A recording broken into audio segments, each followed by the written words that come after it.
Assalamualaikum warahmatullahi wabarakatuh. Selamat datang di channel Bagus Jamur Kembang Bau Lamongan. Kali ini saya akan menunjukkan bagaimana pembuatan backlog dan komposisi serta cara yang kami lakukan di rumah produksi backlog saya.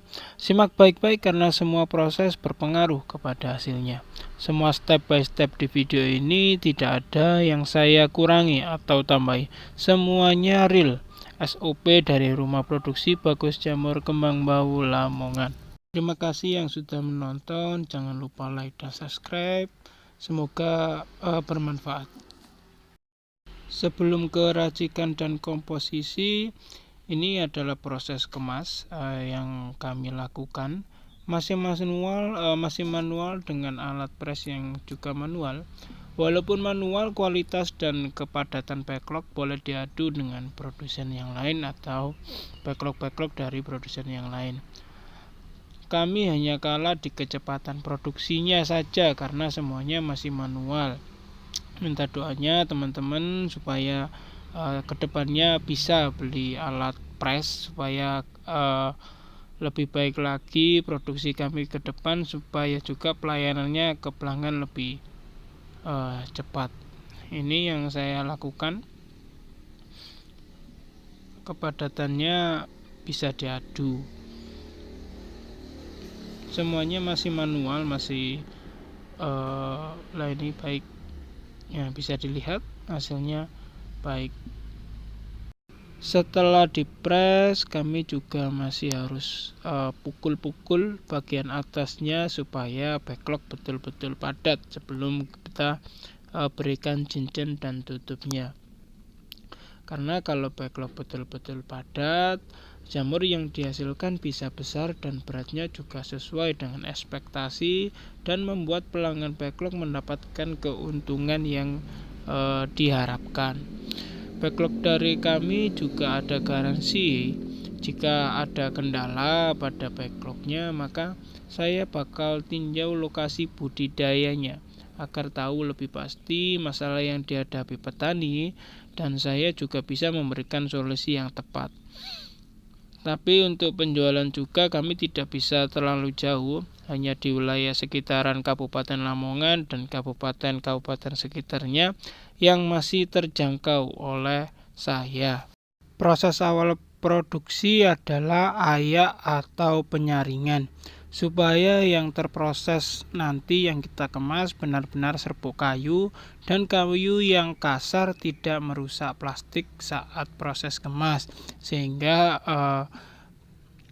aman daripada kontaminasi. Soalnya kalau misalnya plastiknya bocor, itu biasanya menyebabkan kontaminasi pada backlognya. Lanjut, proses berikutnya adalah proses pentakaran. Ini penting supaya kita tahu nilai nutrisi yang akan kita berikan kepada backlog. Takaran saya ini untuk 30 backlog. Saya menggunakan dedak 1,4 kg sampai dengan 1,5 kg, dan kapur sekitar 100 gram. Untuk kapur saya menggunakan kapur pertanian.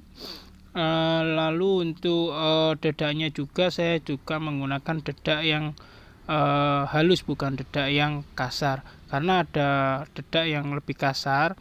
Itu kalau misalnya tidak ada dedak pada kelangkaan dedak, saya sendiri menggunakan dedak yang agak kasar tersebut, tetapi saya tambah nilai takarannya menjadi 1,6 sampai 1,8 kg per takaran pada 30 backlog.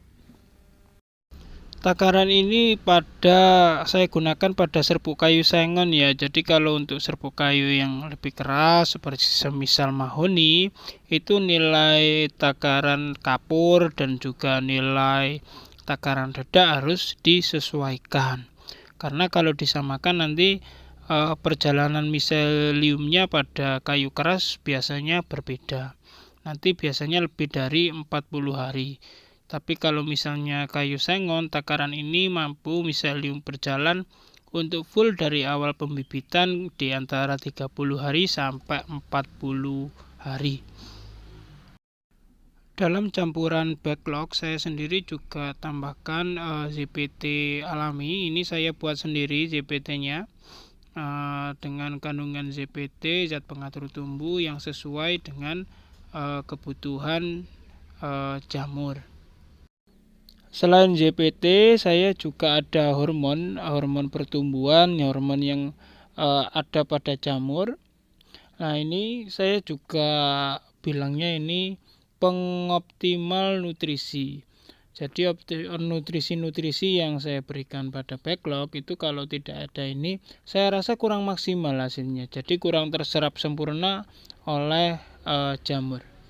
Ini juga buatan saya sendiri. Semuanya organik tanpa tambahan apapun. Kapur, ini kapur pertanian, kurang lebih sekitar 100 gram. Saya semuanya pakai takaran ya, tapi sebelum takar saya biasanya timbang dulu. Ini diaduk hingga merata, nanti lalu dimasukkan ke penggilingan atau proses mixer pencampuran.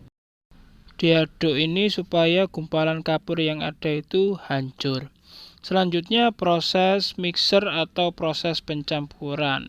Saya nyebutnya penggilingan karena pakai mesin. Proses mixer ini bisa juga pakai manual, pakai cangkul, tetapi biasanya membutuhkan tenaga berlebih. Ini alhamdulillah saya sudah bisa beli alat mixer atau alat pencampur media jamur. Setelah serbuk dimasukkan, saya biasanya tambahkan juga kompos. Pengomposan ini dari backlog afkir yang saya kompos dan biasanya buat campuran. Lalu saya tambahkan dedak. Dedaknya sesuai takaran yang saya bilang tadi. Nah, ini proses mixingnya atau pencampurannya. Tambahkan dedak, lalu kita masukkan air yang sudah kita masukkan kapur dan ZPT tadi, kita langsung masukkan ke dalam mixer ini. Saya tidak kasih penuh kapasitas mixernya ini supaya tercampur maksimal serbuknya dengan kapurnya dan juga dengan dedaknya. Kalau misalnya terlalu banyak serbuknya dalam satu pencampuran ini, biasanya tidak merata untuk hasil campurannya, sehingga saya hanya gunakan 30 backlog untuk sekali pencampuran. Setelah kita mixing, kalau saya masukkan ke dalam karung. Satu, tempat saya terbatas. Yang kedua, kalau di dalam karung, sepengalaman saya ini proses pengomposan, pemeraman atau fermentasi dalam semalam ini berjalan dengan maksimal dan hasilnya sangat memuaskan bagi saya. Demikian yang bisa saya sampaikan pada video kali ini. Kurang lebihnya saya mohon maaf, ada salah kata saya mohon maaf. Jangan lupa like dan subscribe. Terima kasih untuk semuanya. Assalamualaikum warahmatullahi wabarakatuh.